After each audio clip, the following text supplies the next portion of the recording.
right now. That's all right with everyone. Perfect. So we do have an agenda tonight that I'm going to go over verbally. First, we're going to talk about the update on policy changes on technical violations for any updates that there may be. Moving on, will be the canceling the contracts with counties for boarding discussion that we were just discussing with Jackie.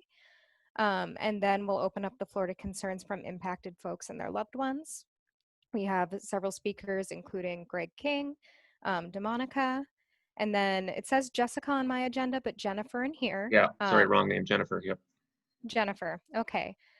Candace and Rutina, and then potentially Simone as well. And if anybody would like to be added to that list, we have David on standby, and you can text David. David's number is 651-315-4222. And then, David, would you like to add anything? All right, perfect. So I'm going to pass on to Commissioner Schnell, if you'd like to introduce yourself, and then we can get to the first agenda item. Yep, can you hear me? Yep. We can. All right, perfect. So good evening, everyone. Paul Schnell, Commissioner of the DOC. Glad to have the chance. Sorry I had to cancel last week at the last minute. There was tons going on trying to get the session wrapped up, and but I appreciate the chance to be here tonight. All right, we'll move quickly through the first agenda item.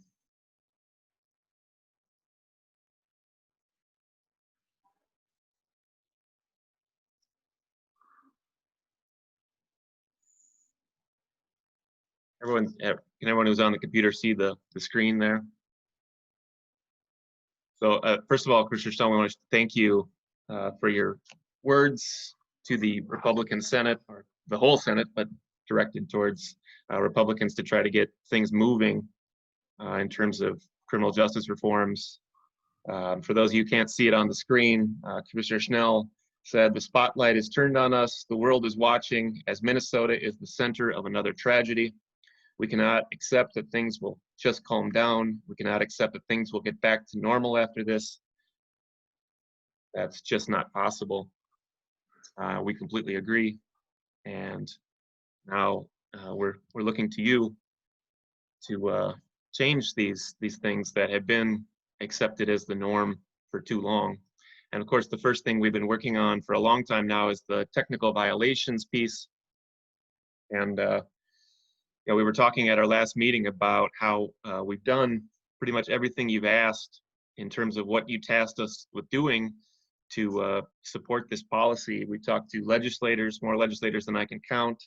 We talked to 4 different unions. We've talked to the counties, legal rights groups, community groups. We've talked to several conservatives, and we even protested at Warren Limmer's house. Every stakeholder has weighed in.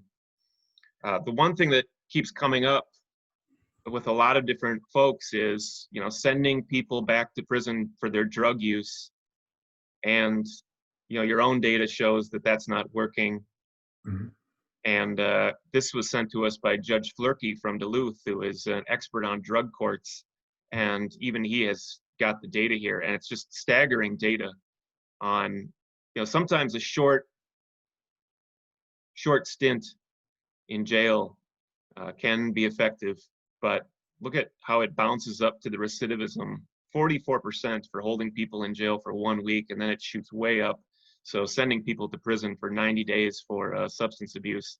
And, this is one of the major concerns raised by people inside the DOC and out. Well, we just know it doesn't work. So we think we have a real chance here to start a public health model with people who are on community supervision. So I'll stop the share for now. We have a second part of that, and that's holding people in the counties who are also just being warehoused. And again, we're following your lead on this with your concerns about churn and warehousing. So we're really looking for Governor Walz to lead here and not just apologize and not say he can't do things because the Republicans are blocking him. What is he doing to lead in terms of ending systemic racism and ending mass incarceration. And these are two things under his power. We'll get to the counties next, but the first with technical violations. So just, you're not going to get a disagreement. We've talked about before. We have, I think the technical violation stuff is down. In talking to the public defender, I know that I just asked for some data yesterday that around some hearings that we saw an uptick, but the number of people that are coming in on violations is down dramatically. Since COVID, we really have made significant progress, and we don't want to bring people back. The areas that become the biggest challenges are those cases where people have reoffended in some cases, depending upon the severity of the crime. If it's misdemeanor, gross misdemeanor level stuff, we can manage a lot of that. When it gets to more serious offenses, some of the domestic violence stuff where there is higher levels of violence, those have been areas that we just have not been able to, especially when we're looking at like a felony domestic that's pending. They're likely to be coming back. Those aren't technical violations, right? That would be a new crime. Well, it's a new crime. However, they're not adjudicated. So this has been one of the concerns that some have raised. So you're essentially bringing people back on without being fully adjudicated. So they're pretrial status. On the treatment side, we think that, as we've talked about, we have options now. We've met with and have participated with March. In fact, we've done some of the treatment programs are still operational. And when we can find treatment programs right now that are taking people in, and we're seeing that open up a lot more recently. But because of COVID, we saw treatment programming was much more restricted. So our numbers are way down. And then the other thing that we talked about was that the module that we're putting together that will early September, this violations module will necessitate and create expectations around reporting. So we want to see the reports before people can have warrants issued. We will require an assessment of housing, employment, family implications in terms of any type of violation that as we go forward. Those are part of the reviews now, and I can tell you that while I'm certain people will find cases and that would be of concern, the reality is I've also received a large number of complaints from agents and supervisors about the fact that they feel that we're being too restrictive in terms of not bringing people back right now. But I think we want to drive this change. It's a crazy time because in part, some of the we've talked about this whole issue of need and risk and where people go and where support networks and systems are. That has been challenged a bit through the COVID crisis.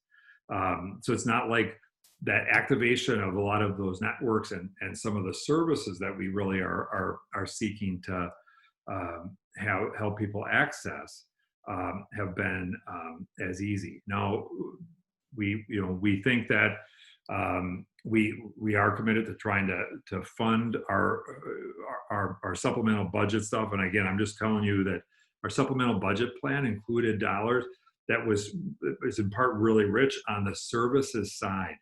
And this is not about more supervision. It's about access to housing or different types of community supports for people who are struggling with relapse. Coaches, the recovery coaches that are now available. And in particular, one of the areas of great concern for us as we talk about racial equity in particular is that when we start to look at the divide of where we may not have the highest numbers in greater Minnesota of violations, But if you want to talk about racial impact and racial disparities, you can look at the greater Minnesota, and those people are coming back to prison at significantly higher rates. And so one of the areas that we're concerned about, and we think that we have to move toward, is how do we make sure that those communities, not just for people who are involved in the criminal justice system, but for the good of communities, have more supportive services. And if we don't do that, we're going to continue to perpetrate even some of the racial disparities that exist. And so that's been that's one of the focuses, and we really are hopeful. Still, we remain hopeful, and the legislature will be coming. They have to come back, and we are having conversations about trying to make sure that supplemental budget stuff occurs so that we can invest in those services, because that is. Remember that one of the things that we heard from the counties, I heard from the counties, was we can keep people out at higher levels. You need to help us resource that, and so that's one of the fixes, is to try and be able to procure and obtain those services in the community. And we heard that from the counties as well, and I think that's largely true. However, I don't think they'll get serious about creating those services until you tell them we're not taking any more technical violators. So I don't disagree. The challenge is that this is the double-edged sword. When we can fund, the whole goal of saying this pot of resources that is available. It's not to fund the probation or correctional supervision. It is to procure services. When that's out there, it becomes easier for me to say, look, those resources are out there. We're not bringing people back. And this has been one of the pushes of the county there, that, while we supervise them, they are committed to the custody of the state, which I now serve as that commissioner in that agency. So again, I know that it feels like I'm kicking the can down the road. It is one of the few funding things that is in the supplemental budget that the governor has been pushing for. In fact, it got tied up right at the very end, and one of the things that some would argue killed had people walk away was the fact that some of the corrections money was actually tied to the disbursement of that the COVID money for local governments, because ultimately it was really there was a goal of wanting to get those resources out so that we could resource and service meet the needs of people. All right. We don't want to belabor this too long because we've talked about it for a long time, but I think there's two points hanging out there. One, you've talked a lot about sustainability, and we have the bill to move forward. So after you're gone, or after Governor Walz is gone, they don't go back to incarcerating people. We don't feel like we're getting a lot of support on the bill, though. We don't have a jacket for it. I don't see Governor Walz taking the lead on that at all. And then the second part is in terms of retroactive, with people who have been incarcerated on technical violations.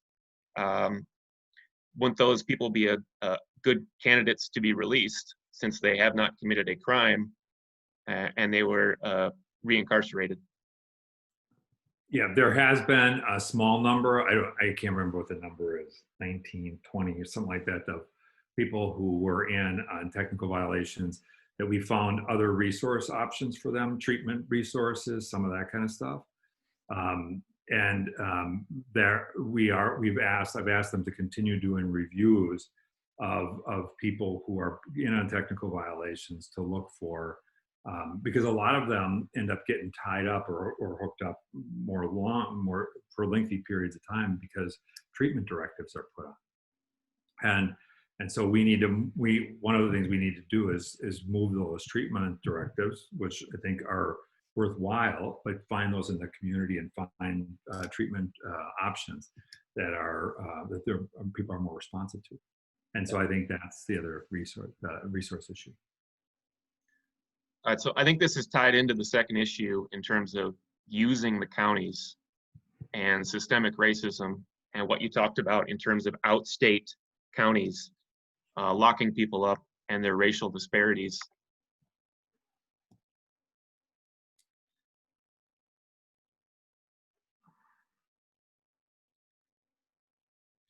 So this is the 8th district, Candy-Ojai County. And as you can see, they've gone from locking up less than 200 people to almost 500 people since the 1990s. And I'm from out there, so I know what happened.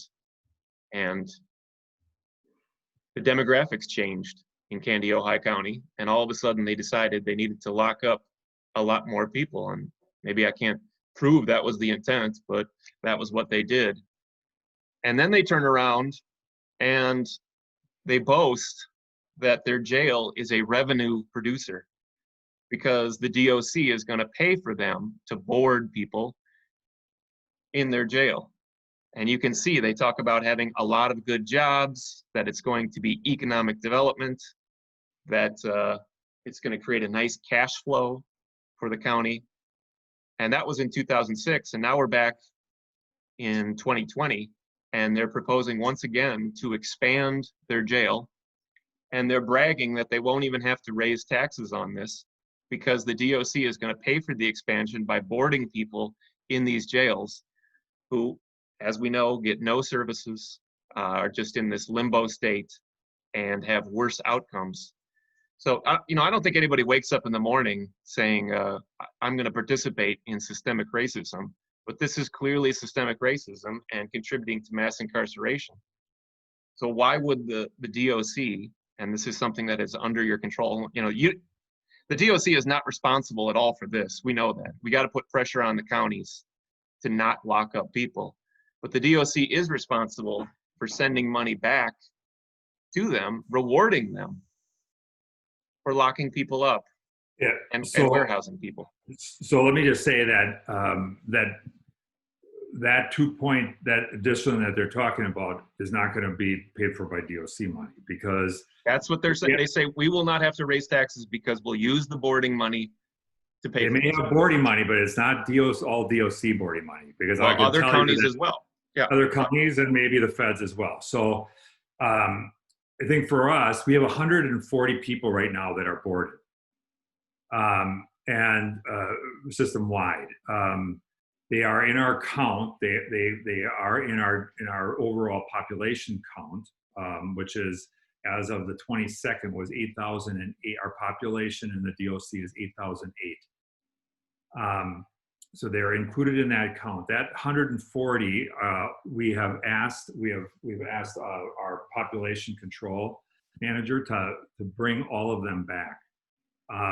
So they will be brought back slowly because part of this is around managing the quarantine when people come back in. So all of them are coming back to the DOC. And part of that's because we are at 8,000 people.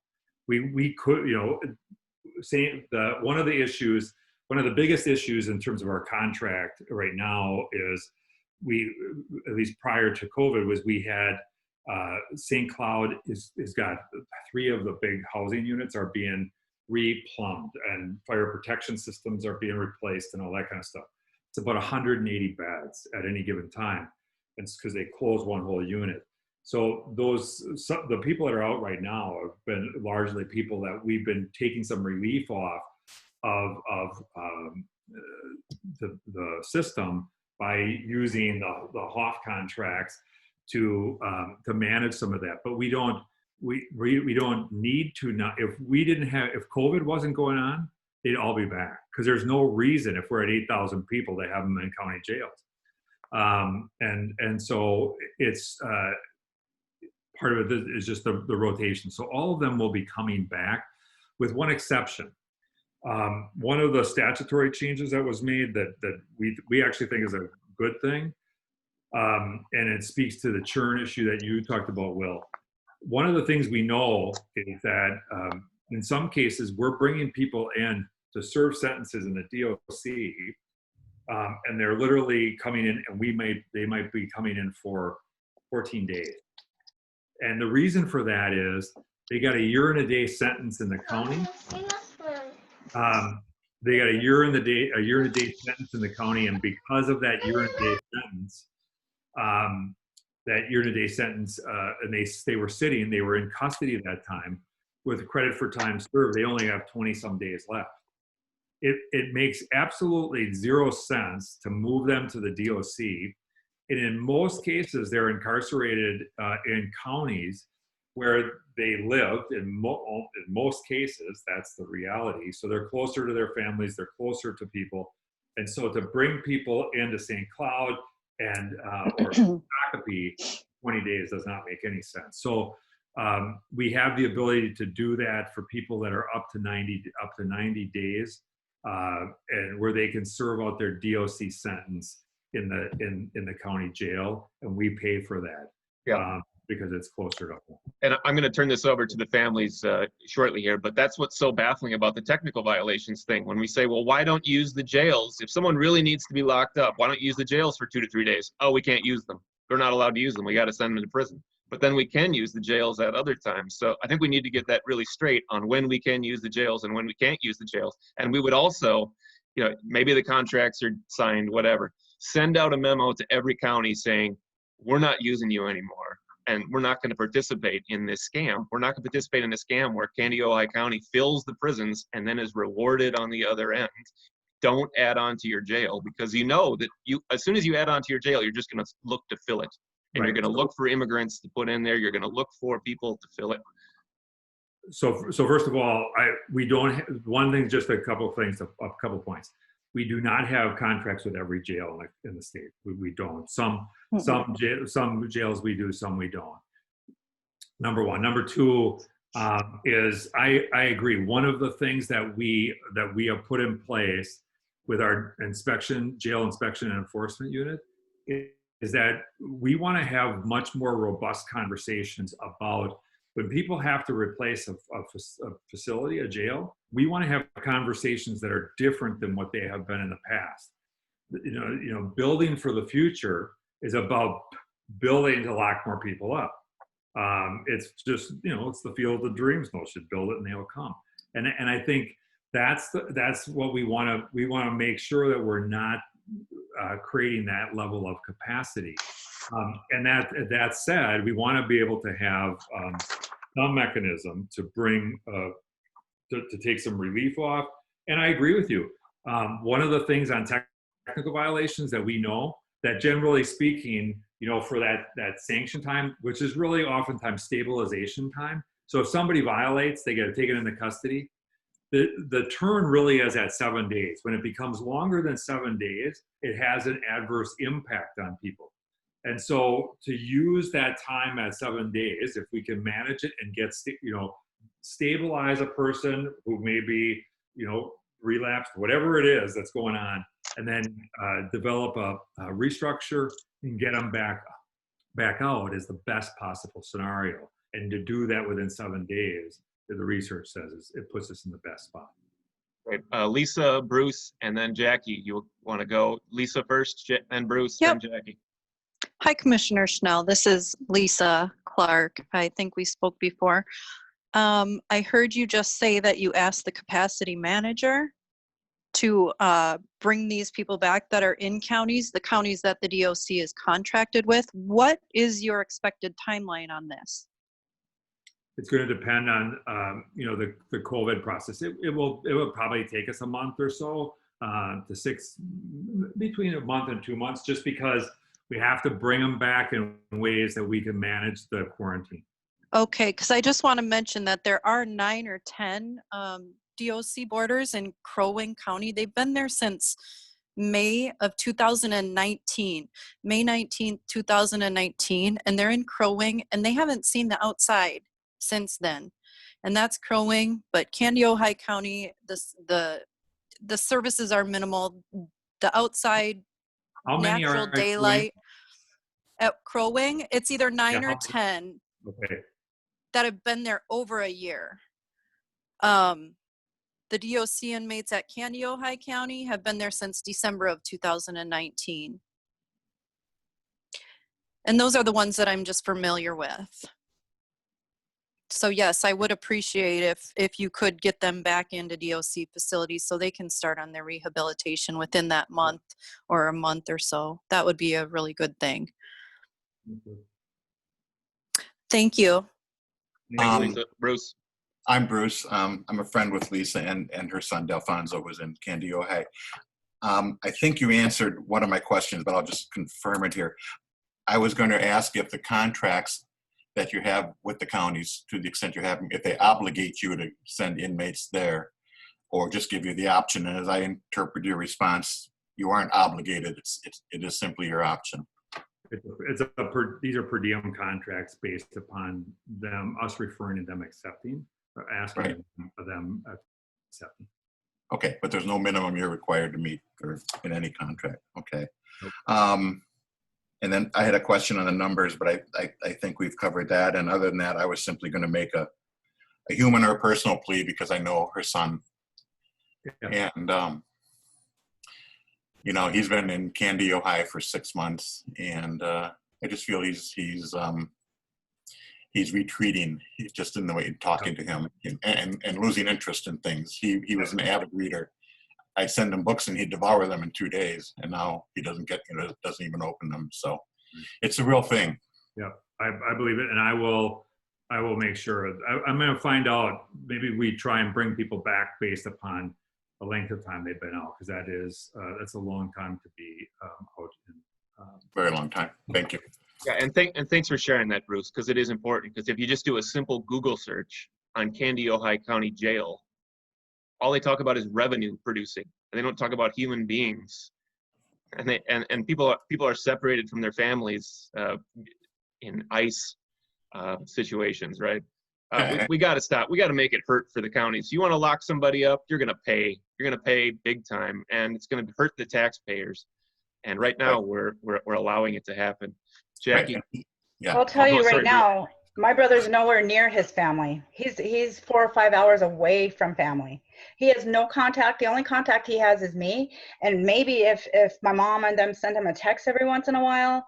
My brother is so secluded. His mental health is declining right now. And I'm concerned about what's going on with him, because he was on his way out Candy, of this Ohio. program. He was earning his way. And the same with the other 26 or 27. I don't know how many more are in there right now, but they were all earning their way out of this program, out of DOC, out of prison, on good behavior. And by putting them in county jail prevents any of this from happening. Their mental health is declining. I mean, this is, to me, it's a humanitarian crisis. You are treating these people worse than animals. Animals get treated better than this. And that's the truth. I mean, the food is horrible. I went into that canteen to buy my brother some food. You would pay $12 for an 11-ounce package of meat that probably isn't even real meat. You know, I just think that you can move these people, and you have the authority to do it, and you're refusing to do it. And I'm sorry. I know you have the authority to do it. I know for a fact you do. You sit here and fill us with all of this stuff, but you have the authority. You've told me you're sitting on 1,300 medical applicants. You said that yourself. Not anymore. I'm not. Not anymore? Have they been released? Are they out? No. They're not out. Where did you move them? We'll talk about that as a separate issue, because I think we need to make sure that there's clarity of understanding about that program. Lisa, go ahead. Yeah, I just wanted to mention that Commissioner Schnell, you had mentioned that it's a per diem basis, but Candy, Ohio County does have a $1 million per year contract. It was a 2-year contract starting in 2018, I believe, for $2 million through 2019, and then they renewed it last June for another $1 million through 2020. So it was $3 million plus the $57.50 per diem per person. So there is a little more incentive there on top of that per diem. Not to mention they earned, I don't know. I think it was. I don't know that that's contract. I think that may be bonding, but I'll find out about that. Yeah, and I know that they're like for my son and for phone calls, in-state phone calls through their system cost 43 cents a minute. Out of state costs 25 cents a minute. I have another phone number so that he can call for 25 cents a minute versus 43 cents a minute. Thank you. Thank you. Yeah, again, that's all revenue producing. And if you read the most recent material that they're putting out, they're saying we're going to expand the jail because we're going to treat mental illness better. So it's always couched in the terms that this is better for the prisoner somehow. We're going to treat their drug addictions. We're going to treat their mental illness. I would encourage those of you who are interested in this issue, because we're going to move to the legislative phase next, and we're going to try to pass a bill that would never allow DOC prisoners to be housed in jails, boarded in jails. It's incentivizing people for systemic racism and mass incarceration. So we're going to really try to reverse that and make sure it can never happen again once we get these prisoners out. So please stay interested in this one as we move forward. Melanie, I'm going to shift it back to you for the family concerns, but there's one, a message privately that DeMonica needs to go next because she needs to leave. I don't know where DeMonica is exactly though.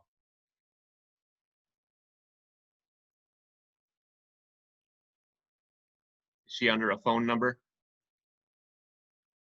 David, do you know? Deanne? Okay. Let me see. There you are. Okay, there we go. Deanne? Hi, good evening. Yes, I'm sorry, I'm at work, and I just needed to address something really quick, and I do apologize, and prayers out to the families and loved ones in Candy, Ohio. I'm calling on behalf of the Minnesota Department of Corrections, where my son is at in Faribault. And I'm inquiring about, one is the COVID medical release.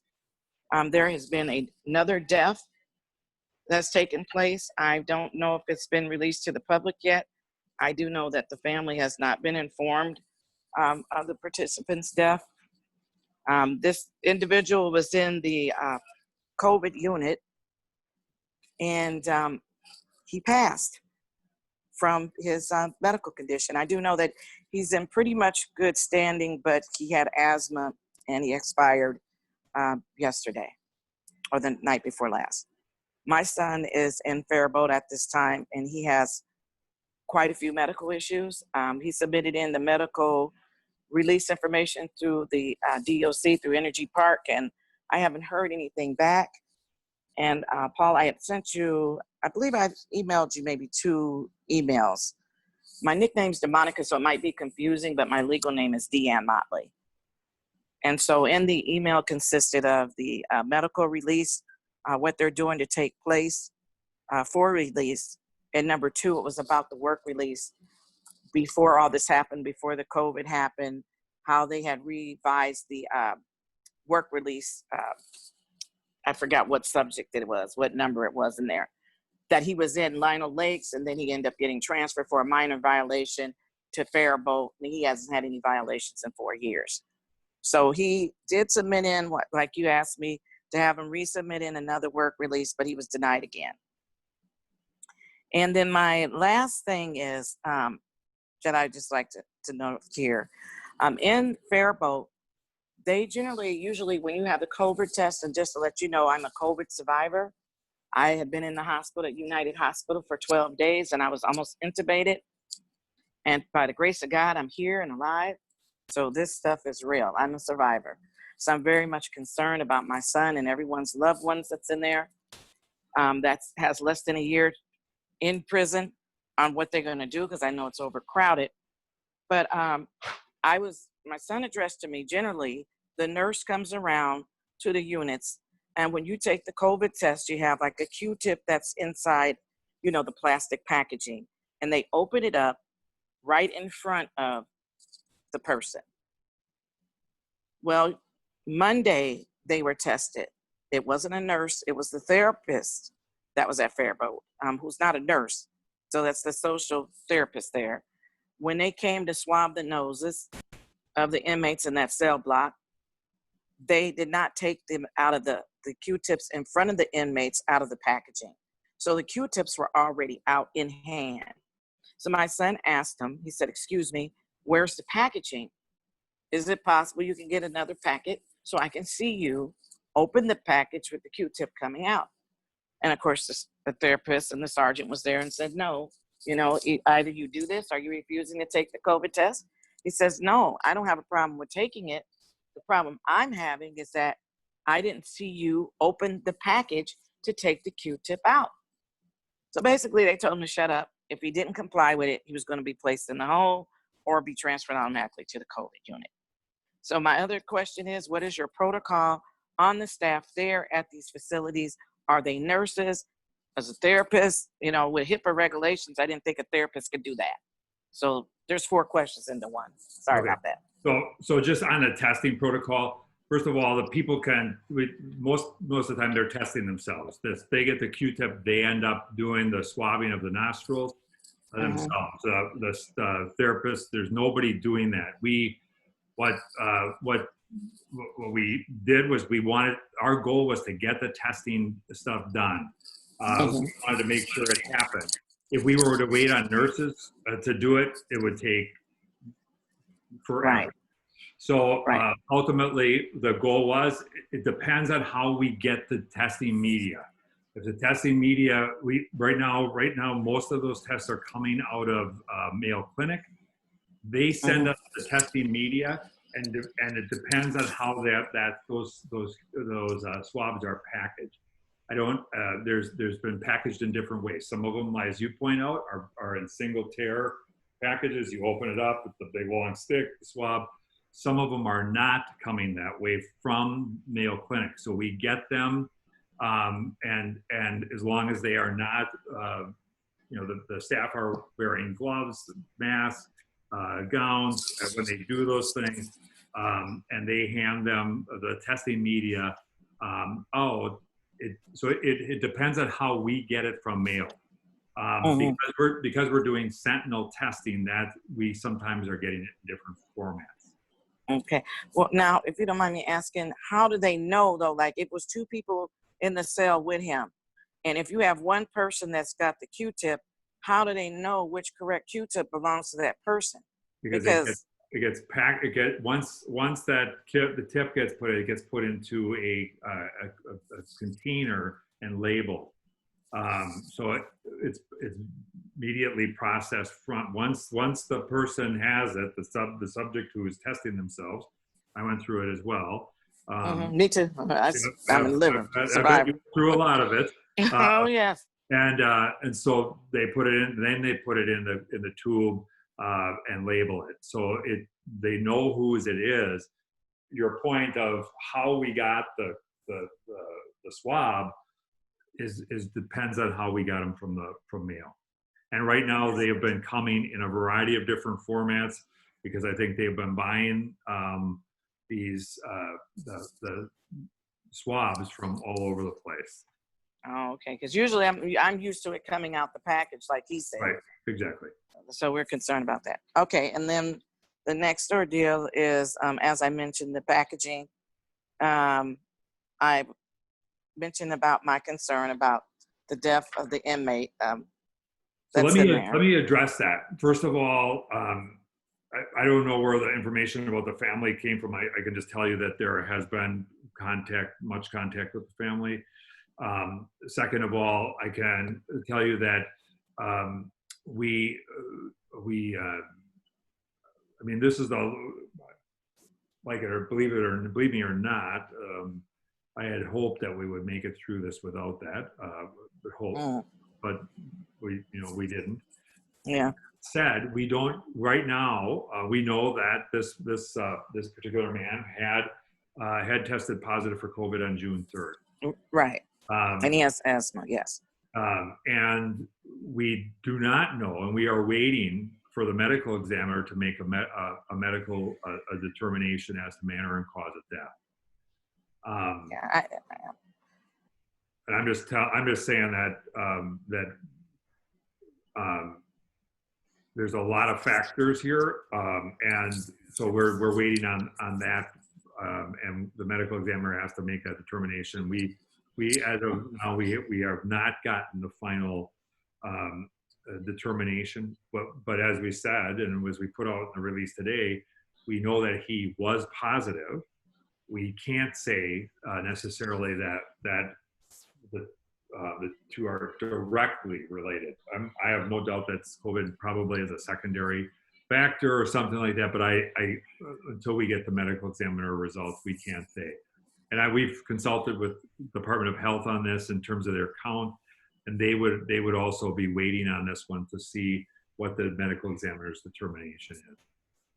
Okay. Do you have, because my understanding is you don't have any vents there. So what happens when somebody contracts the COVID? Like, do you have like I know that they go to a separate unit and they're all in this one particular unit. So on these units, do they have a ventilator there if somebody gets worse, or how does your protocol work? Like I said, I had, with my case, I was having a temperature of 103.7, Right. and I was short of breath, and they almost intubated me. Yep. So how does it work there? So what would happen is we would contact the on-call physician. The on-call physician would order the person to be transported to the hospital. And the hospitals, we do not provide ICU level care in the facilities. We don't have the ability. So we send staff out and they get hospitalized, and they receive community level medical or health care when their situation becomes that acute. Okay. And I just heard from the other party a moment ago about I'm sure there's thousands with this medical release form, because I contacted central office like 3 times. Mm-hmm. And so what they basically do is like, oh, DeMonica, you got to go back to this email and submit this email back into this and follow up. And so I haven't heard from anyone. My son he's diabetic, diabetic number 2. He has asthma and possibly an enlarged heart. So I'm really, really worried. He's got less than 8 months to come home to 10 kids that we've been taking care of. We lost the one child since he was incarcerated, who was 3. And I am really, nervous about this.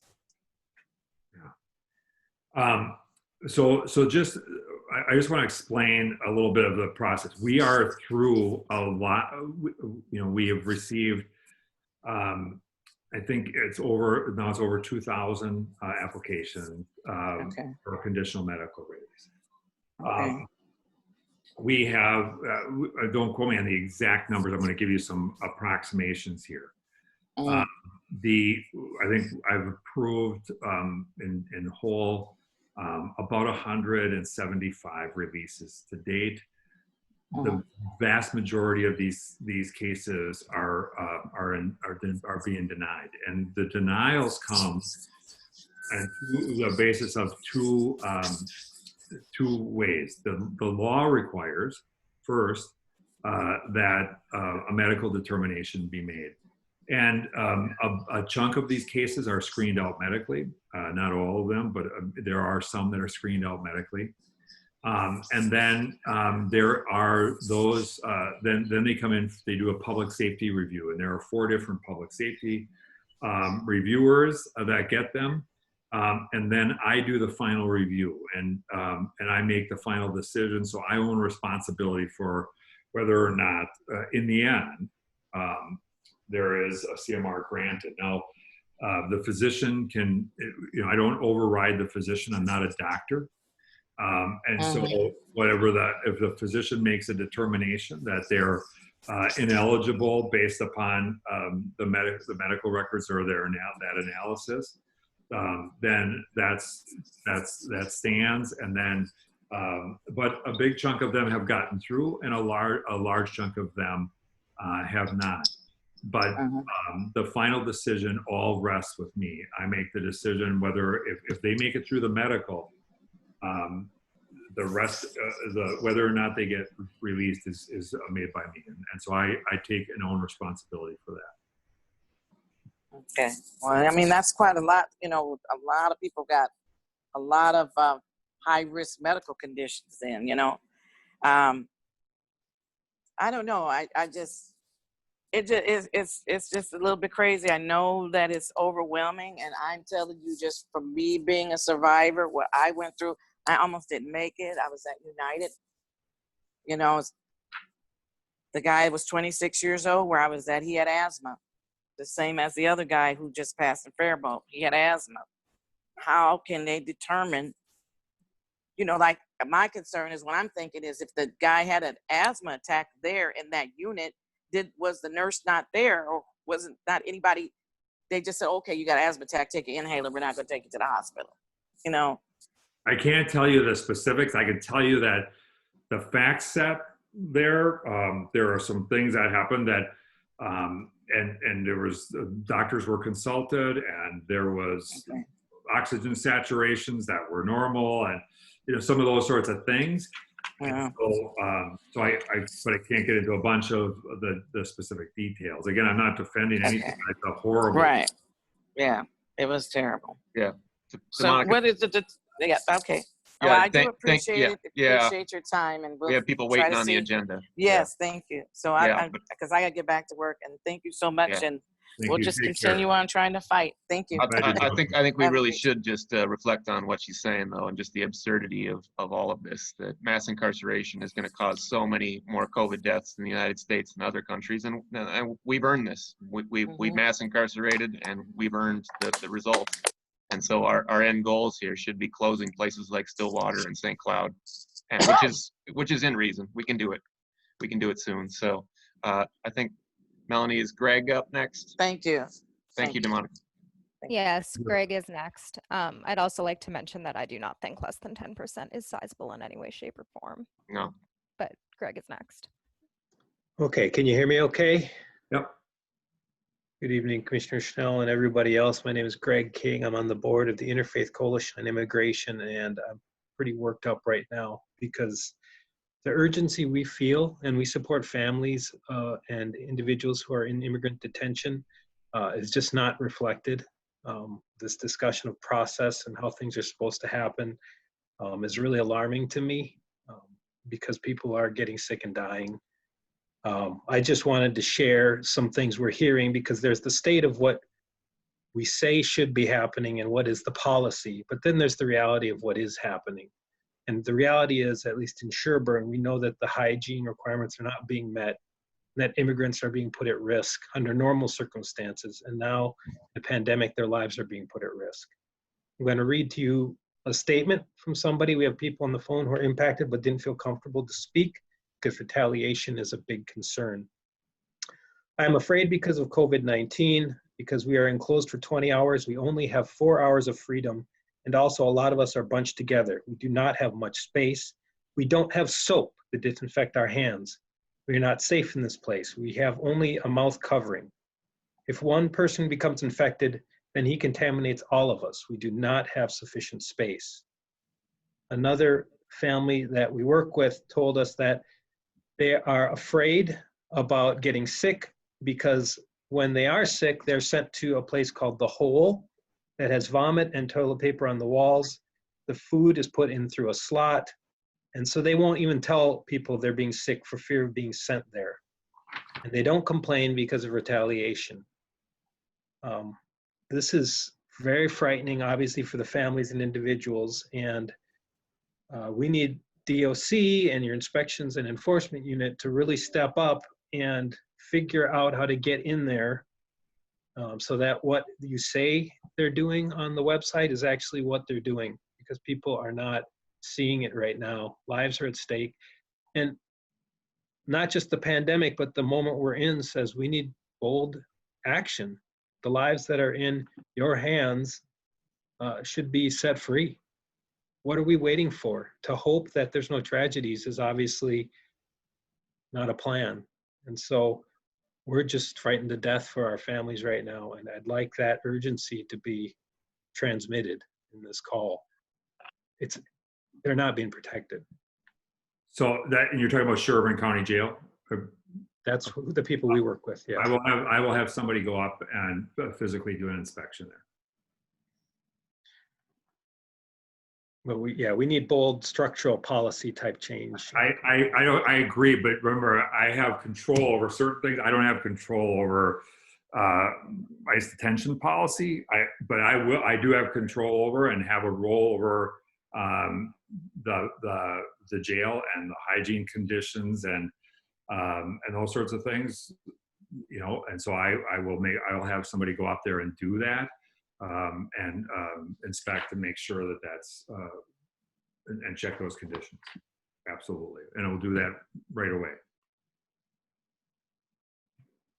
I mean, I don't have much more to add, just that Thank you, Greg. DOC is licensing these facilities to hold these people. And so we really need to structurally think about what that means. And certainly we appreciate the inspection, but let's think about systemically how to prevent this in the future. This will always be the case as long as these contracts are in these facilities. Thanks, Greg. Thank you. Melanie, is Jennifer next? Yes. Okay, I'm Jennifer, I think you're unmuted, right? I believe so. Can everyone hear me okay? Good evening, sir. Thank you for your time.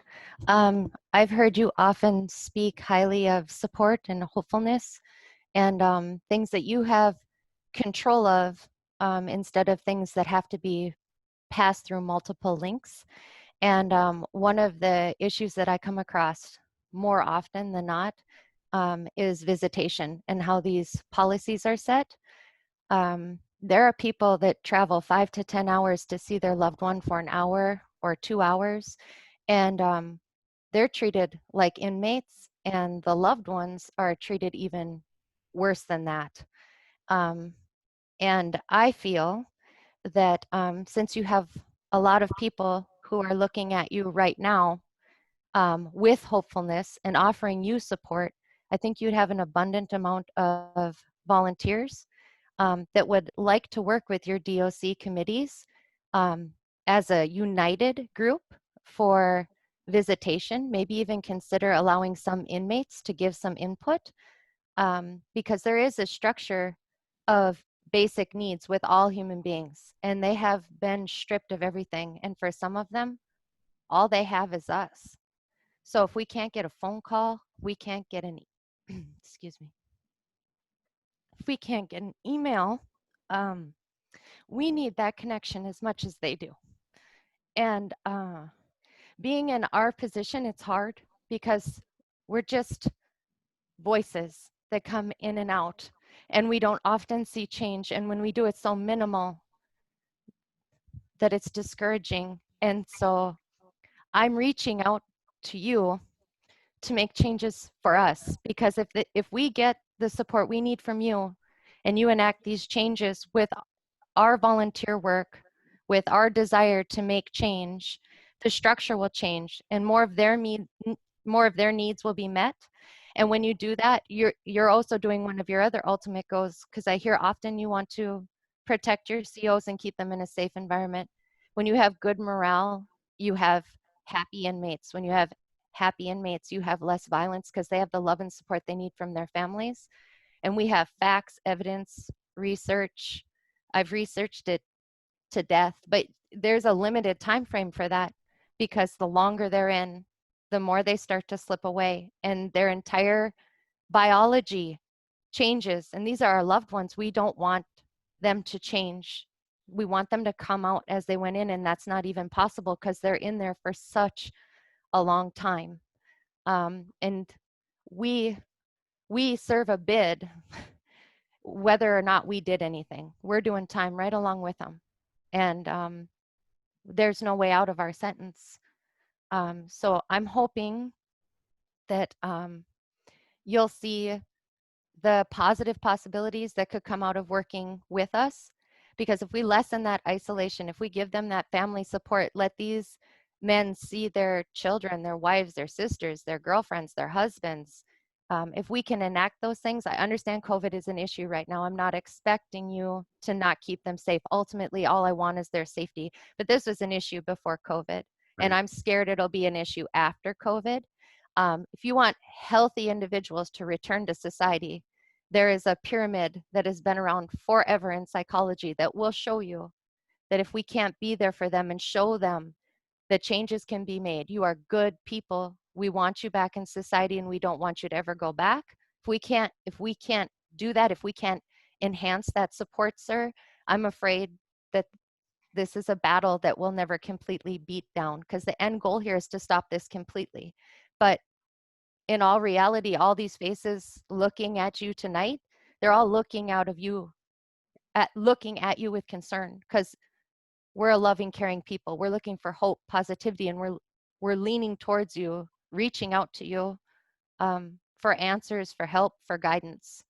So I guess my question is to narrow it down, and I'm sorry for the run there, but I've been pent up for a very long time wanting to speak to you, sir.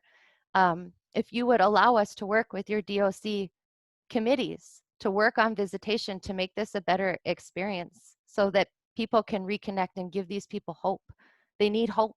It's scary enough out here for us. We're losing hope because of COVID. Everybody's terrified. Nobody's relying on their good morals anymore. Everyone's acting on instinct. We can change that if we have better connections with our loved ones. And I was wondering if you'd allow us that, work with us on that. Yeah, I mean, I think there's definitely a desire to make some changes in how we do visiting. We have to, it has to be warmer. It has to, there's a lot of things that have to be done. So yes, I would be willing to engage a group of people to work with the committees, and we have gotten feedback from some of the incarcerated folks around what they would like to see, changes to even the space, areas that they could play with kids or whatever. So there's a lot of work that can be done there, no doubt, and we would be I would be happy to do that.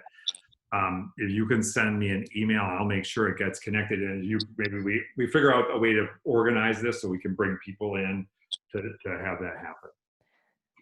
I would very much appreciate that, because this is an easy topic that I know that you personally can change, and I've seen your drive. I've watched you as you've worked. I know what you're capable of doing. You can change things for us. So if you'll give me the opportunity to volunteer and work with somebody, I can make this a smooth process. And I'm free. So there's not even you don't have to worry. There's no funds, no nothing, no reimbursement. I'm just here trying to make this better for everyone till we can end this completely, because mass incarceration is not the answer for anyone, especially not our society. It's just not. So I'm truly grateful for your time. I'm truly thankful for your yes on this, and I will have my peer group get with you as soon as possible. Thank you so much for working with me. Thank you, Jennifer. Do we know if Candace is on the line? And I don't know how I'd even tell that, because there's a lot of numbers here. But if someone can have Candace, if Candace can email me or let me know if she's on the line. Should we go to Ratina next, Melanie, and see if Candace will come back to us? In the meantime, we'll go to Ratina. Yep. All right. I just have a few questions for the commissioner.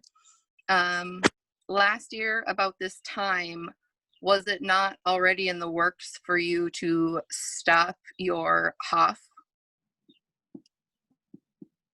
We never talked about totally stopping HOF. We needed it. In fact, about this time we were probably closer to still at the 9,000 mark in terms of our population, and so we needed to have some HOF relief. And then the construction project at St. Cloud started, I think, in February of this year, and we hope that will be done sometime this fall. So then we would not, there won't be that pressure anymore with regard to those beds. So, but right now we're low. We're at 8,000, so we can bring those people back. Do you know how many women you have out on HOF right now? Last I had heard, now I don't quote me exactly, because if we do, it's a very low number. We brought all of them back. There was none. There was, at one point, there was none. There may be a few now, but it's not because of population. Shakopee today is at like 450. So it is the lowest it's been in probably 25 years or 20 years. Okay. Do you think that if you started to end more and more of your contracts with the counties, it would apply more pressure to keep technical violators out of prison? I don't think that would make a significant difference. I think the policy around what constitutes the violation is what needs to get addressed. I don't think it's capacity. I think it's the issues around what drives the technical violation, and then what are the gaps in terms of the services that people are needing. Okay. Another thing I just want to briefly touch on, talk about technical violators, people that have failed on ISR and got sent back. They then in return are eligible for CRP a lot of the times, which then puts somebody that's been waiting to go on work release on the back burner to wait even longer. So do you think it is at all possible for you guys to relook at your treatment and your treatment directives? Because in Shakopee, you can only have 25 to 30 women in treatment at one time out of 500 people. And I know that the amount of treatment needed is far greater than what you guys are providing. Right. And another thing is, I would really wonder if you guys have the statistics on your offenders that are out in their first 6 months and how many deaths have occurred because of overdose or drugs. We do have them. I don't know them off the top of my head, but we do have the number of overdose deaths, and it's concerning. And so let me just say this: we see what we envision is a redesign of the way our facilities work in the long haul.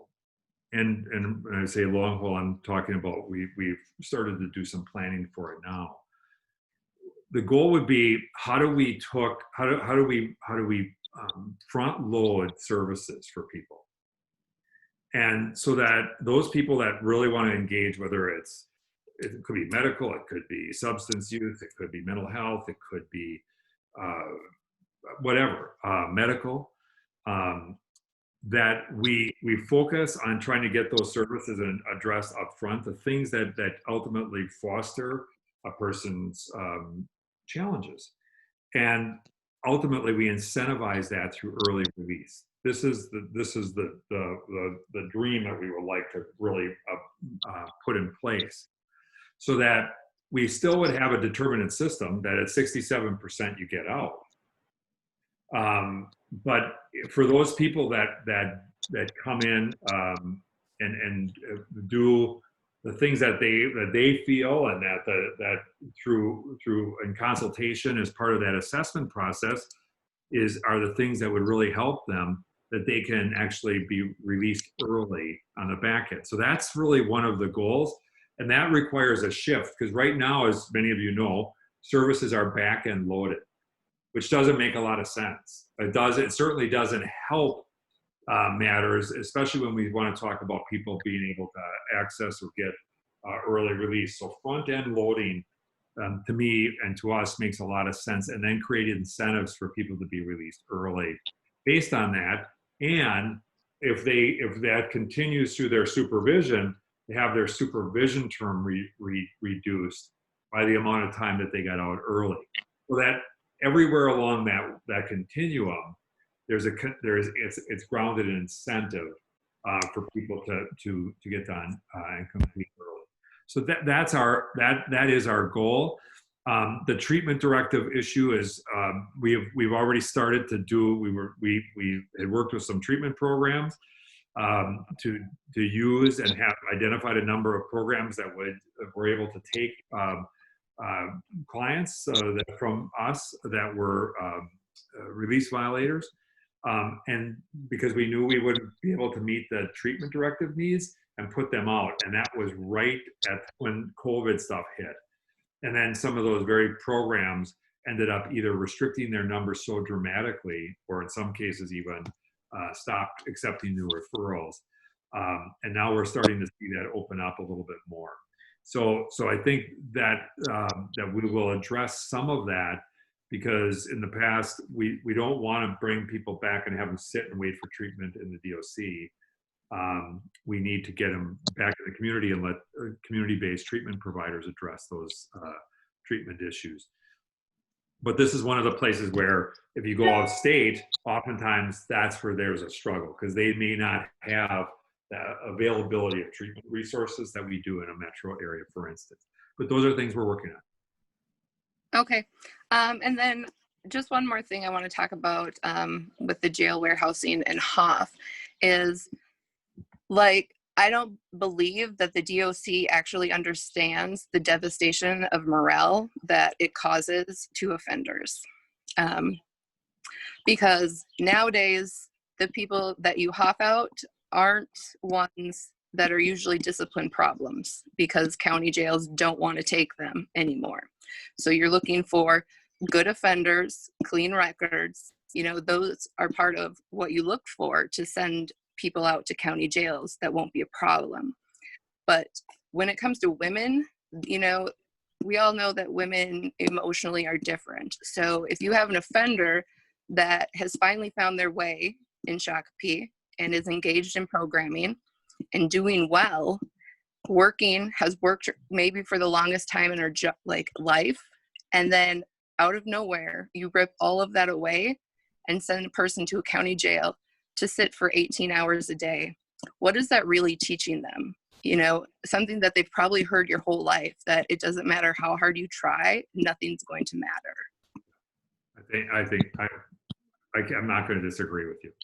I can't. And then on top of it, you guys have zero policy in place for when these women return to get them to even back to where they started. They are not allowed to go back to their work station. They do not get the pay that they had. If they were living in, say, the discipline-free or the honors pod, they don't get their spot back that they earned there. You have to literally start all the way from the bottom again. And I hear you. I can just say that right now, that our population is not such that we need HOF for women. Even the wing lounges now nobody's in wing lounges anymore. So it's a very different feel than it was. So don't you think now would be the time then to start some of these, working more avidly on these policies to keep it that way? Yeah, but I think the reality, I mean, we haven't had women in HOF. I think probably about a year, maybe less than a year, maybe 9 months ago, we pulled everybody back. There was 6. And that's when Shakopee was closer to full. They were feeling some pressures, but we brought them all back because there was one woman who didn't want to because she was participating in a program. She was not in a county jail. She was actually at Wasika. And so she was in a program that she wanted to stay and finish. So we didn't bring her back. Yeah. And then, you know, it's too with your treatment directives and such. I was an offender. I was HOF'd out. I was not able to do work release because I was HOF'd out, and they told me that I couldn't apply for work release while I was in county jail. So again, like, one more setback after another. And I know there's a lot of women that can't come back from that. So I just really hope that you guys look at, besides just numbers, like people as human beings. Thank you. Thanks, Bertina. You know, it's kind of crazy to think if we closed Shakopee tomorrow by some miracle, it would have no effect on the crime rate whatsoever. Isn't that crazy to think, right? It's crazy to realize that giant monstrosity out there, and it does society no good whatsoever. I think Candace is on the line now, right? And I've unmuted you. Melanie, is that right? Yes. Candace is next. Yeah. It is correct. I also just want to ask that Commissioner Schnell and those asking questions try to keep it concise so we can get through everybody on our list. I just want to make sure I give an answer. That's the biggest thing. Yeah. Candace, you're on. Thank you very much for your time. Commissioner Schnell, I want to first introduce myself, Candace Dukes. Do want to appreciate your email earlier today regarding my husband, Derek Dukes. Based off of your email response back to us, we do have additional questions that we would like to pose. Is basically, what's the distinction or how is that distinction made from someone that is considered sentenced as a murderer versus a lifer? What is that distinction going to be for this person's a lifer? You can't go to medium. You'll never be a medium status. You are a lifer. You cannot Your points will never change. However, you are at the lowest point possible. How are those distinctions being made?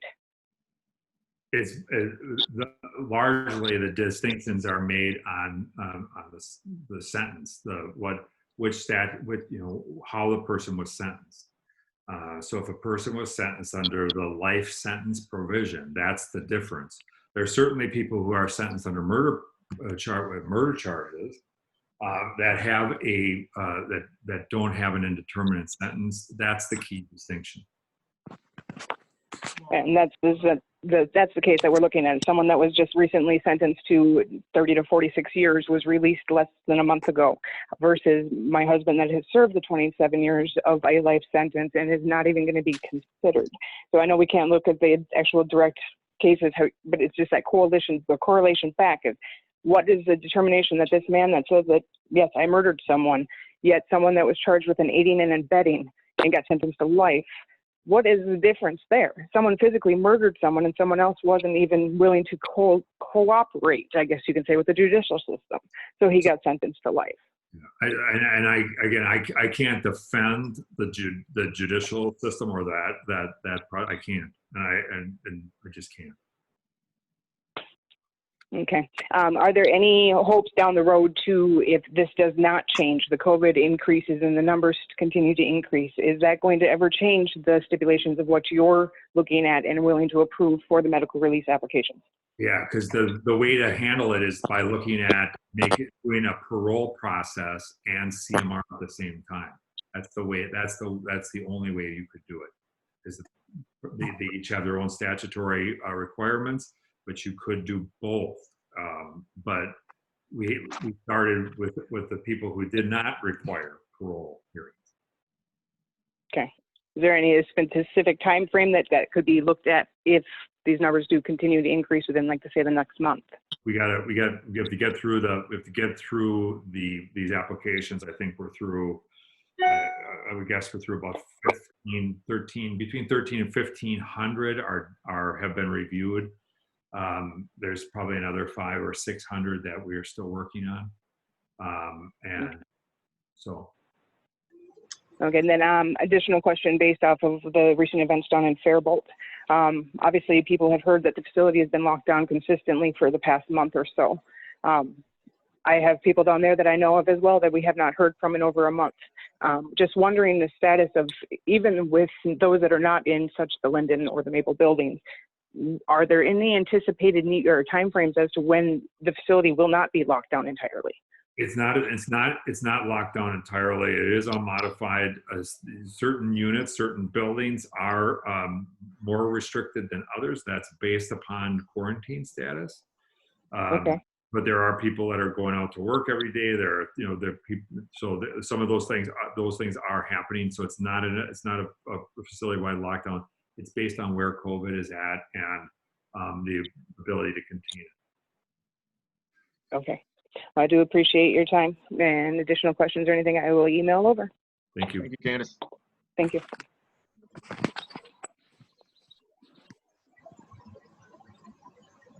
All right, next I have Matt Emerson, and then Matt, is Simone online as well?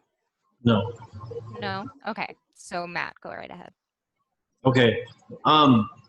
So I believe Paul and I spoke 3.5 weeks ago about the CMR, and I believe Paul over the first weekend explained that he reviewed 500 applications in the first weekend. Is that correct? Or yeah, about 500 probably. That was that time. Yeah.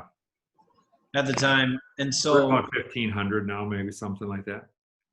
And so, well, my perspective based on the new deaths, and then just like, for example, with Shakopee the number of COVID cases are increasing. For people that were denied, and I feel like the process that you made to have people apply for the COVID-19 conditional medical release is unfair to Black or brown people based on the application and reading it and the way that they would understand the questions that you had them submit versus a rural setting I just feel like the process isn't fair for Black or brown people. And so I'm pushing that through the ACLU, which is fine. But for you, Paul, I would ask you consider allowing some people to reapply through the conditional medical release process with maybe a more an application that's edited so that it's more so that people can understand it better when they're applying. Because if that data that they're submitting to you is having an effect on the decision beyond the medical portion of the application, it's just a basis for discrimination.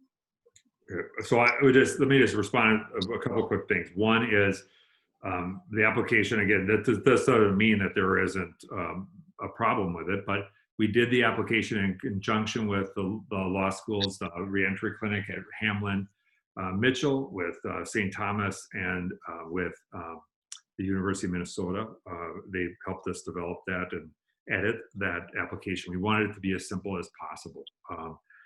We don't ask any kind of really detailed questions. What's your plan? Where are you going to live? And those sorts of things.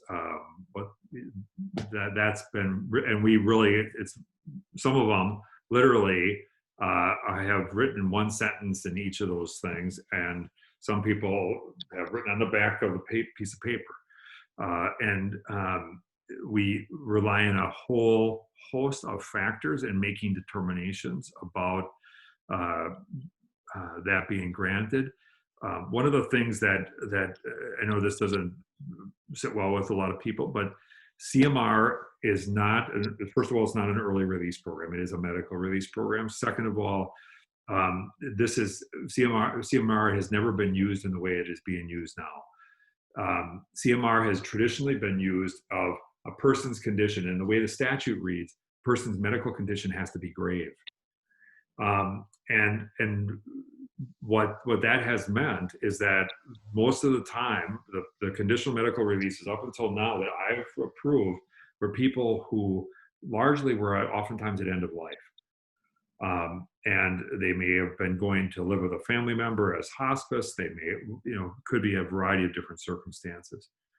And the difference with this CMR is that we have actually, we're applying this prospectively. In other words, what could happen. And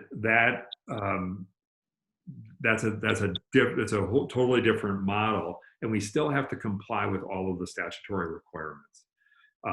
And the statute, and the decision, when we do a public safety review, it's not just, is the person going to recidivate or cause a problem?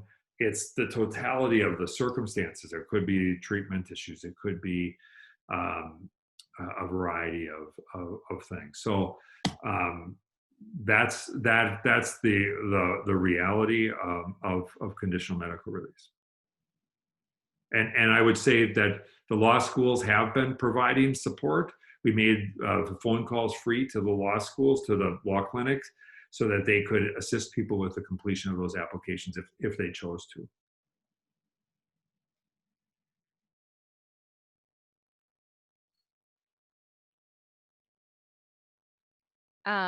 I believe Matthias is next. Yeah, thank you, Commissioner, for your time. I was about to ask a question about the law library, and if the facilitators give me the time, I can still do this. But I want to come back to something that you said earlier, because I'm really puzzled about this. You said that you make the final decision about medical release, and I wonder how many recommendations for release have you actually received that you then denied? And a subsequent question, what are your criteria? Maybe I missed this in all the questions that were asked, but maybe you can state again your criteria for denying medical release once it gets to you, because you took responsibility and said you made the final decision. So one of the things that the law does not give direction other than the fact that it says that that there is not a threat to public safety. And then we have to make this, so somebody may say, look, I'm gonna get out. When I get out, I'm gonna go live at, I'm just gonna use one example, Union Gospel Mission. That's gonna be a denial. And the denial is gonna be based upon the fact that we can't release people from one congregate setting to another congregate setting. And so that becomes an issue. We may have people who have really recent discipline. So then there's issues of questions of amenability. We may have people who have to go through the end of confinement review committee process that is statutorily required. So that may be it. We may have people who have warrants from other counties, and if we can get those cleared, if the county, if the public defenders or others can get those warrants cleared, we can sometimes release people. We may have victims issues that can be raised. We may have medical concerns. So the needs that person has, we just had one that the needs were so complex that going out into the community, that the release planners have been trying to make some connections, and they couldn't establish that connection. There was people who said, remember, the conditional medical release is conditional, and so we had a person recently who said, they were approved, and they said, I'm not going to go out because I might have to come back. Because if a vaccine becomes readily available, then we will have to bring people back if they have not hit their SRD yet. That's a reality that goes in accordance with the law. And so they were like, I'm not going to go out there and start to live. But I would also say that living means that the people are subject to house arrest when they go out on conditional medical release. There is no work in the community there. None of that stuff can be done because, again, the basis for the release was not about reentry. The basis for the release was about medical. So it's a combination of these factors that get used in terms of that decision. And I get that feels subjective and those sorts of things, but I would just, as it relates to the issue of race, so far, the determinations do not show the number of applicants that are approved are largely equivalent to the racial makeup of the applicants. So if 30% of the applicants are African American, an approximate number of 30% or more of those people, of the people who've been approved, are also African American. So there is correlation that does not show disparity at that front. I just wonder, and this is the last thing I say about this, but there must be a weighing of goods in place here. I mean, people start dying, and it feels like there's so much process in place that some of it you must be able to override some of this and provide safe housing for people that are now starting dying. It just seems so procedural in a situation of real emergency. Yeah, and I would only say this, that we, and again, this does not feel good for people to hear. It's not easy for me to say. The state imposed a sentence, and whether I agree with that sentence or not is not the issue. The issue is that I have a responsibility to make sure that those sentences get carried out, and that's not. I don't want to put people in a place where they're and I have to make decisions about, is the danger greater at Faribault or at Lino Lakes than it is at a halfway house. I have to make those decisions, and those are not fun decisions to make. I can tell you, but that's the reality.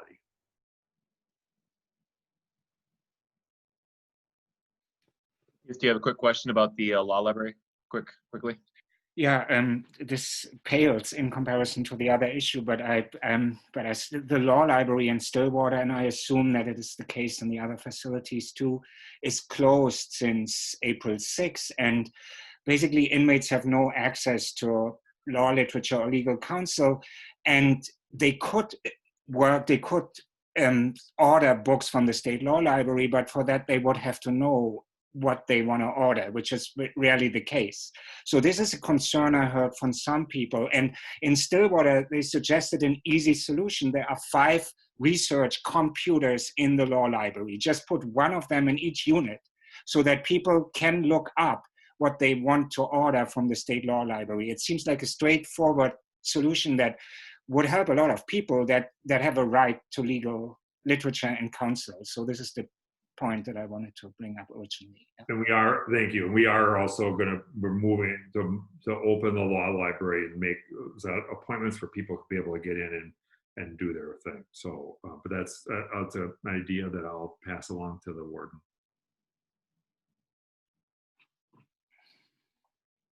Okay, I have Beth next on my list. Hi, I have a few questions. One is, a couple of them are actually coming from some inmates in Moose Lake. And so that's where my husband is, and he's been denied 2 times now on medical release. He has asthma, he's got lung issues, he's got choking and swallowing issues, and he's not getting his medication that he is supposed to be having. I had sent in a whole bunch of records, as well as the nurse in Moose Lake getting his records. And it's been said that he's not sick enough, but yet there's people in his facility, in his unit, that are being released with high blood pressure. High blood pressure is not sick enough either. But going forward, are you going to take responsibility for those that have been turned down and something happens to them with COVID, like my husband, for instance, who has all these medical conditions and is on 2 different inhalers, who is also getting the CPAP that he should have had when he started 2 years ago, and his health is worsening? So that's one. And what steps are you going to take to prevent flare-ups in there, like it's going through the US right now? Everywhere there's new flare-ups happening. What are you going to do to prevent that now that you guys have opened up jobs, you have opened up going to chow a little bit? You know, the population is way, way too high in these facilities to handle mass infection. The ones that end up in the hospital, you guys are releasing because you guys don't want to pay for their medical in the hospital. You know, I mean, what are you going to do should, let's say, God forbid, my husband dies in there? What are you guys going to do to, I mean, you've denied him twice now, and I can't for say sure that you have denied other people who are worsening with their health. I mean, he's now on 2 inhalers. And then, is there any talks or proposing of anything for taking sentencing time down, because it's so stressful in there? I mean, they don't get to do anything. They don't get to see their family. My husband doesn't get to video visit with us, so he hasn't seen us in 4 months, where other people can. I mean, it's just kind of frustrating and all around. And then the visits. I mean, you're going to put plexiglass up, and I have autistic children, and you are not going to allow them to interact with their dads, sit across the plexiglass and not be able to play games with them or anything. I mean, that's not going to work with an autistic child who can't sit still to begin with. So I guess that's what I got right now. And I don't know how to respond other than to say that I think that we have had, we have reduced the population. I think the, this fact often, and then people can disagree or not agree, but we went from 9,500 in January of 2019. We are at 8,000 people in prison today, 1,500. That's many people will say that's a drop in the bucket, and maybe it is, but and certainly if you have loved ones in prison, I understand that is a drop in the bucket. If your loved one is not one of that 1,500 person difference, but I will also say that we need to stay focused on trying to keep the numbers here and as low as we can, to try and make sure that the facilities do have the ability to manage. And I don't want COVID to infect anybody. That's all I can say.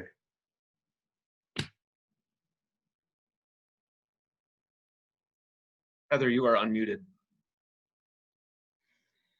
Hello, Mr. Schnell. Can you hear me? Yes, sir. Okay. My name is Elizabeth Scott. I've wrote to you plenty of times concerning my husband. However, this is nothing personal. It's just kind of a group thing. I'm talking for a lot of the inmates in Faribault.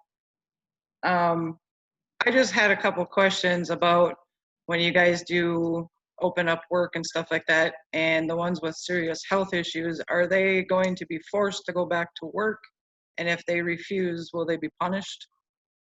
And a lot of it has to do with like double bunking. My husband has serious health issues over it. He has applied for the medical release and we haven't heard back yet, but I understand you're under a lot of pressure with that. There's open cells. Is there any way that these inmates that have the serious health issues, can't they be put in single cells in case they're double bunked with somebody who just don't care? Like if they don't have health issues, they're just not going to care. That was a lot of my main questions for you. It's really a good question. What I will do is I know that they have moved to single, they've been really trying to move to single cells. Stillwater right now is mostly single celled. Rush is getting more and more single cells. I will follow up, and I think it's I know that in some cases there have been some singles there because of health concerns. I just don't know how those decisions have been made. So I can ask that question. What about the work program? Yeah, they will not be consequenced. They will not, there's no, if a person doesn't do it because of health issues, there's no consequences for that.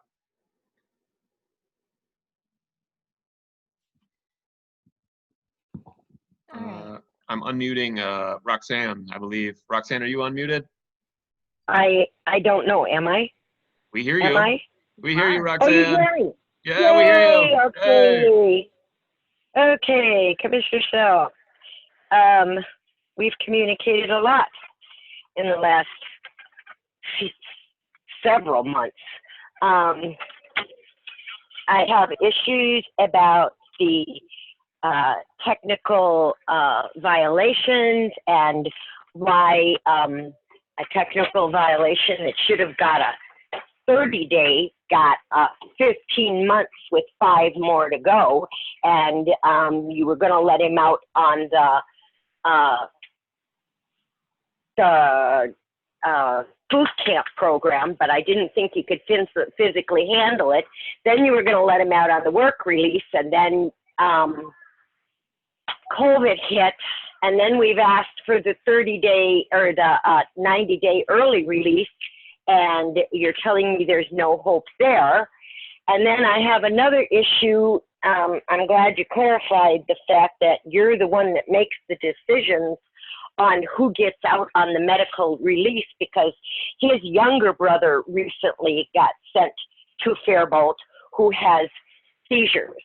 Now, his younger brother is a meth addict. I know he's a meth addict, and I've tried for years to help him.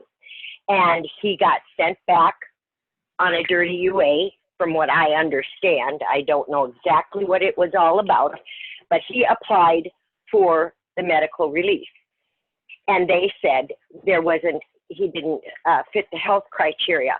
Well, when he was in prison the last time, he had a bad seizure and they had to send him to the hospital.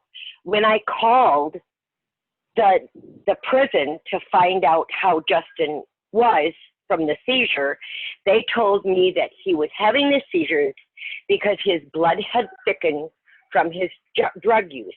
He has to remain on blood thinners. And they said that he can trigger a seizure by just holding his breath. Okay?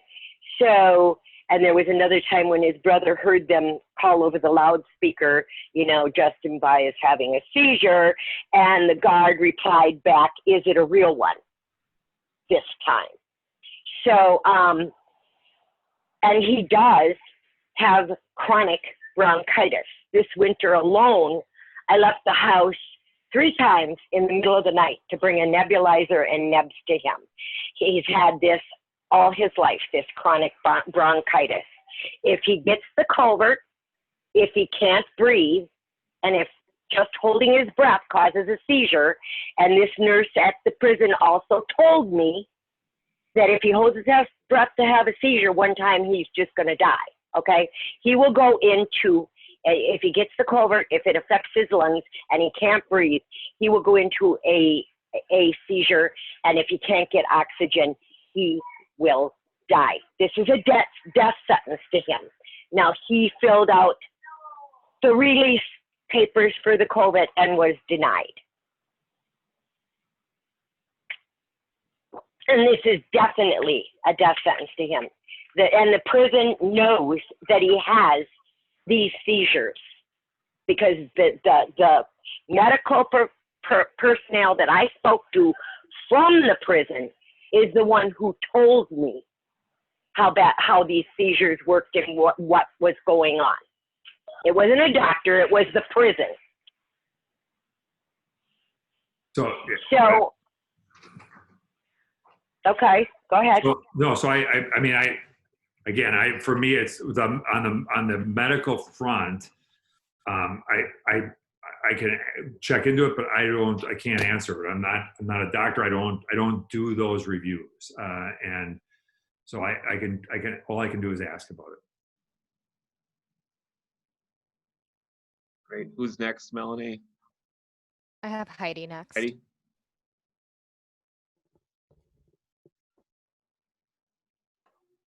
Oh, Heidi, there you are. Hold on. Heidi, I think you're unmuted now. Can you hear me? Yep. Okay. All right. So I'm new here. I'm Heidi. Mr. Paul, are you familiar with diabetes at all? I mean,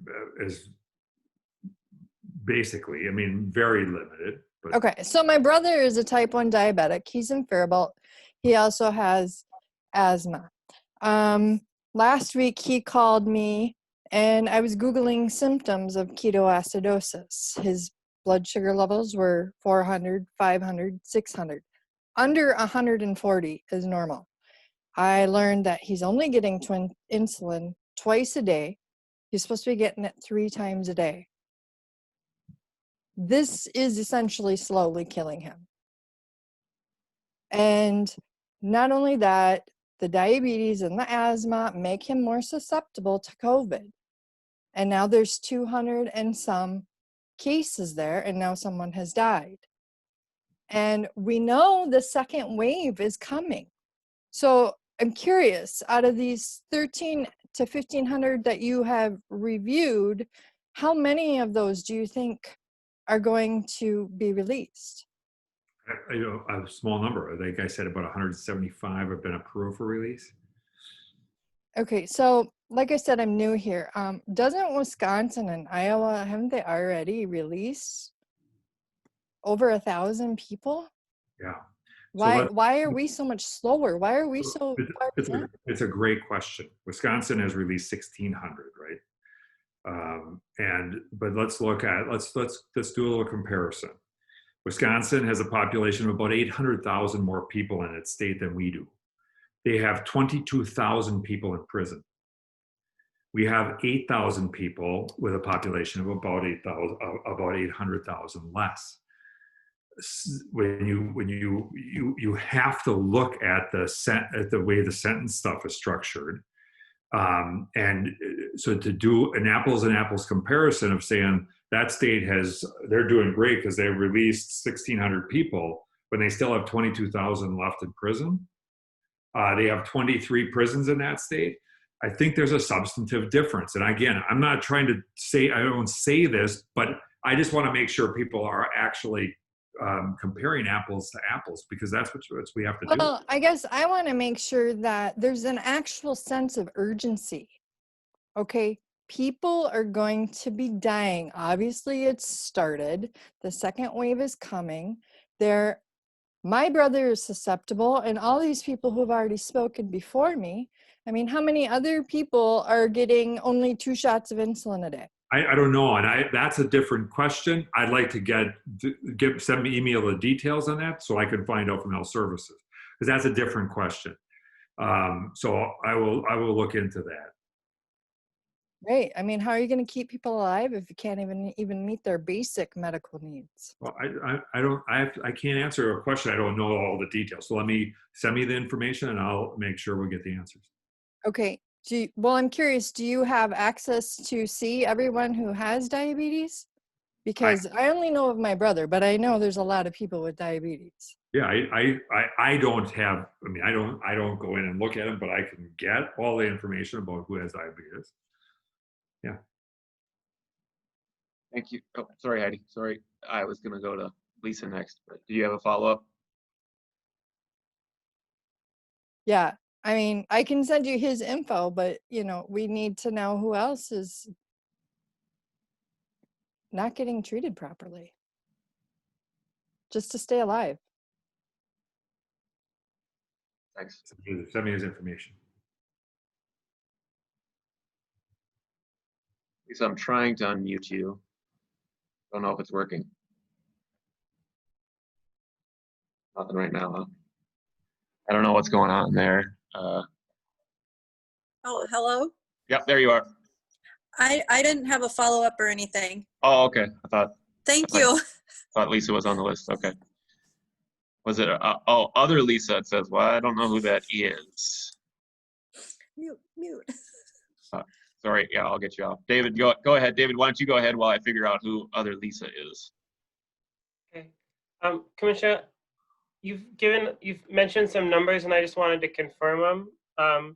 Can you just tell us how many people have been released for COVID-19 at this point, and under what authority? So you mentioned 175 medical releases and maybe 20 or 30 technical violators, and how many work release? I just want to know.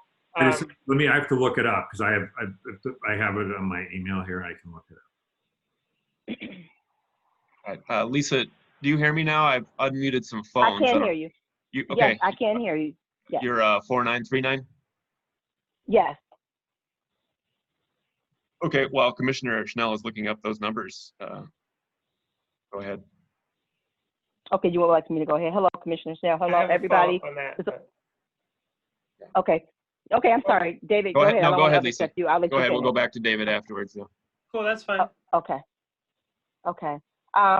Again, hello, everybody. And I just want to let you guys know I'm not there in Minnesota. I'm in Michigan, and I'm praying to God because I pray every day for everybody and all of their loved ones. I'm on my knees purging and praying that God would touch people like Chanel, that he would continue to do the right thing or do the things that needs to be done to protect our loved ones that's in prison, whether it's the medical release or whether it's the technical violators. Okay, so I want you guys to know that.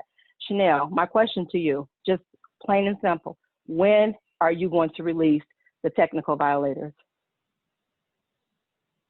I can't answer that question like as in mass because there's not a simple answer to that question.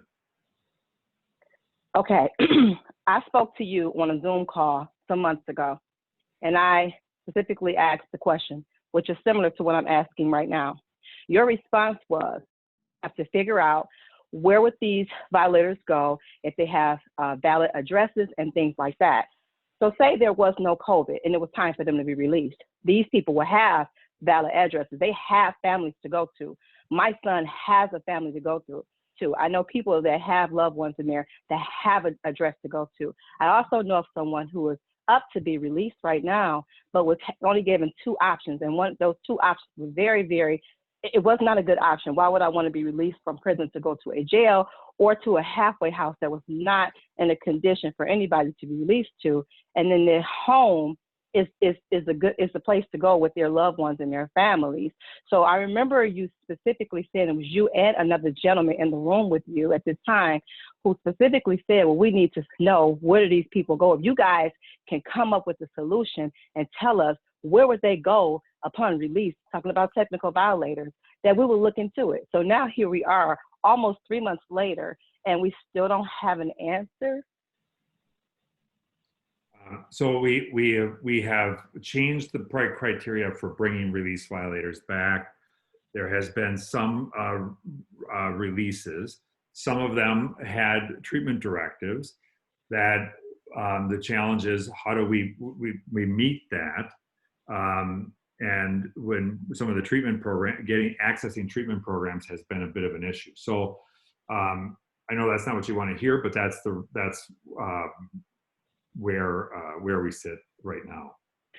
Well, you know, it's really not. Of course, it's not. You know, I'm a businesswoman, so I understand that when you say that's not something that we want to hear, it's not all about like what we want to hear. We're not on here to get what we want to hear. We're on here to get what's right, what needs to be done right. We speak about overcrowded facilities. We speak about other inmates coming in. We speak about this workforce being open in the prison cell, and this COVID is coming. This COVID-19, I'm a nurse. This COVID-19 is no joke, and it's looked at as if it is a joke. This medical release with these people having asthma and diabetes, I know all about it from the beginning to the very end, and there's levels to it. It will cause the person to get sicker and sicker and sicker and sicker and sicker. I am an African-American woman, and I know that there's a lot of racism going on right now. I'm aware of it. I talk about it loudly, and I will never shut up. But what I want to know right now is, what are we doing right now to move forward to get these people released? Whether there's a medical release, because all I'm hearing right now on this call, since I've been on for the last hour, is what you can't do. We want to hear what you can do moving forward, Chanel, and what you're going to do. And I'm praying to God right now that there's no retaliation on my son because I'm speaking up. I'm praying right now. I'm praying for everybody that nothing like that happens, because I'm very emotional right now. This is going on. Our loved ones is in there. They are dying, and this COVID is coming back. And all we hear right now is you saying what you can't do, which I know you have the power to do. And believe me, Chanel, this is no disrespect on a personal level. This is factual what I'm saying right now. We talked before. I looked at you in your face through Zoom, and I watched you move and maneuver around. It's unfortunate you may not want to hear this, that you don't have a loved one in there. Yeah, we know these people did what they did, but this right here is something bigger. It's a bigger power than you and I and everybody else.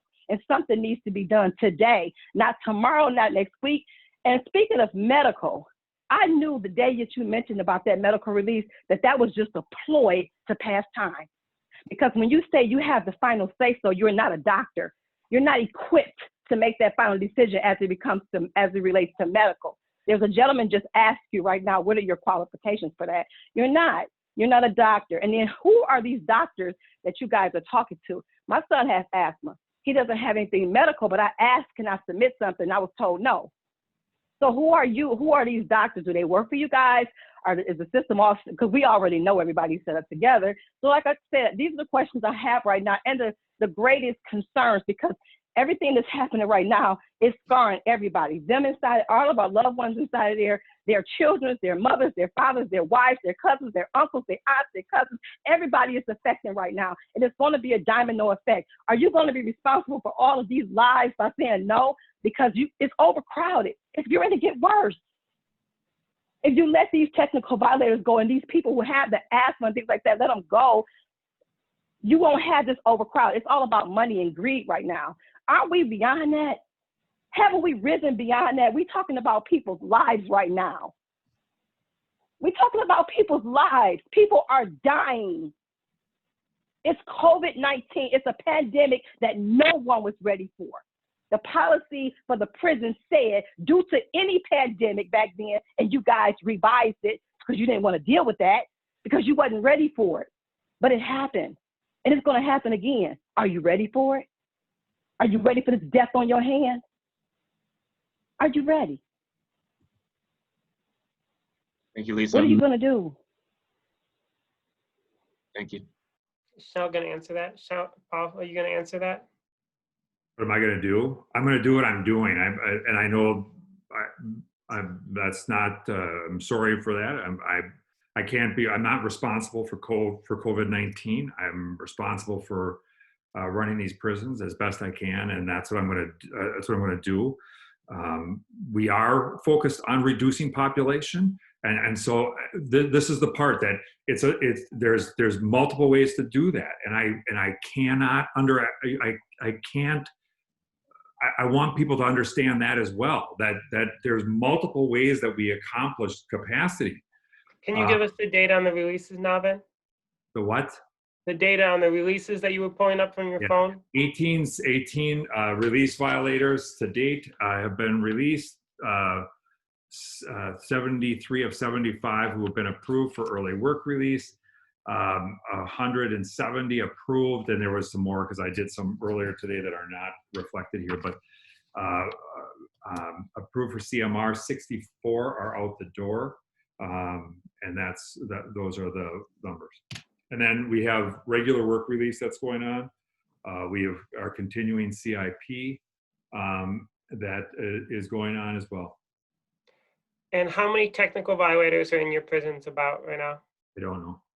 Okay, before you said it was about a quarter of the population, so I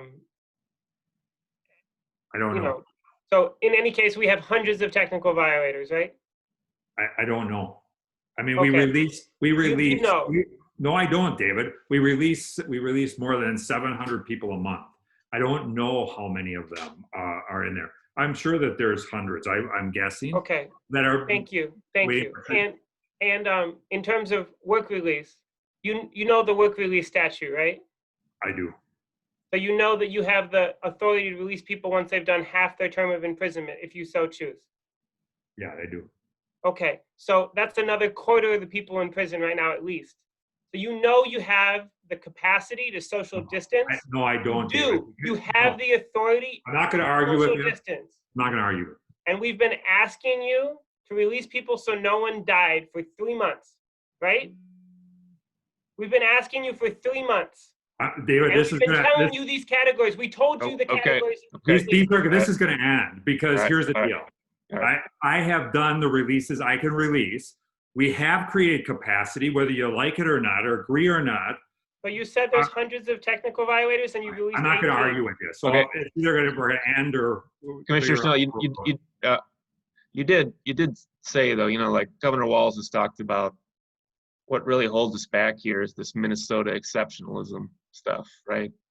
And you ran into this when you were trying to do the caps on probation. I mean, they would always just say to you, well, you don't have to worry about this because we don't incarcerate many people here in Minnesota compared to other states, right? And that is one of the things that's holding us back. And then things burn down because we kept saying that to ourselves that, oh, we're fine here and we're doing the right thing. So, when we compare ourselves to other states, obviously it doesn't work out really well for the people that are incarcerated and the people that are facing those racial disparities, as we saw. I mean, and you said yourself, we can't go back to normal anymore. So, just because we're getting a D- in incarceration, that's we can do better. And I think you want to be a transformational leader in this. And why can't we be the leaders in the way we're handling COVID behind bars? And yeah, I mean, as well as I do, there's no magic number on a sentence that says this. If a guy serves 4 years, we're going to preserve public safety compared to 5 years. And so I think we could be a leader here. And that Minnesota exceptionalism, that's what Governor Walz says, is holding us back, right? So we shouldn't use those excuses anymore that, oh, we incarcerate fewer people, or we treat people better here. I never said that. What I have said is that some policy stuff is changing some of these numbers. Yeah. There has been some, again, and does that mean that there aren't more capacity? There isn't more capacity there? Sure, there's more, that there's capacity. You know,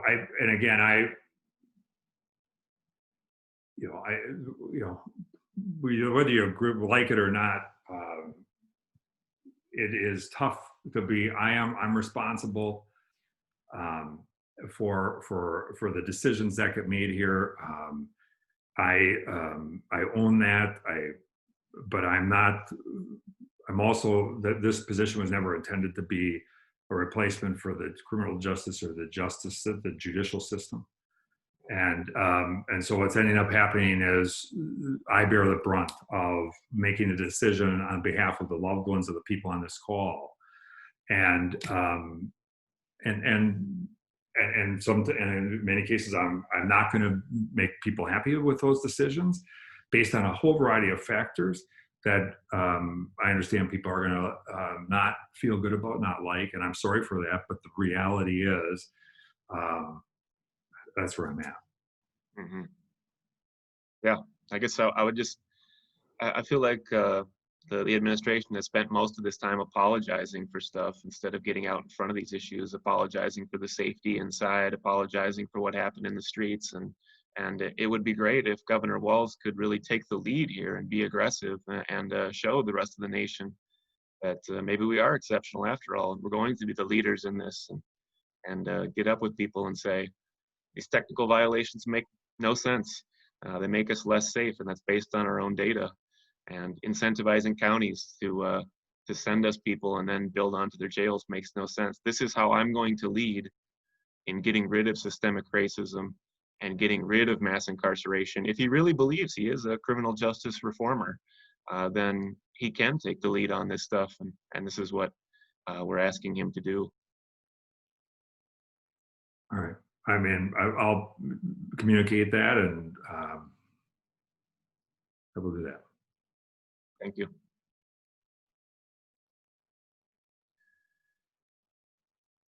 Melanie, where are we at? It's about 2 hours here, right? And so we want to be respectful of people's times, and I think everyone has Commissioner Schnell's contact information. We are through the list. We are through the list, yeah. And so I encourage you to get in contact with him if you have individual things you need to work on.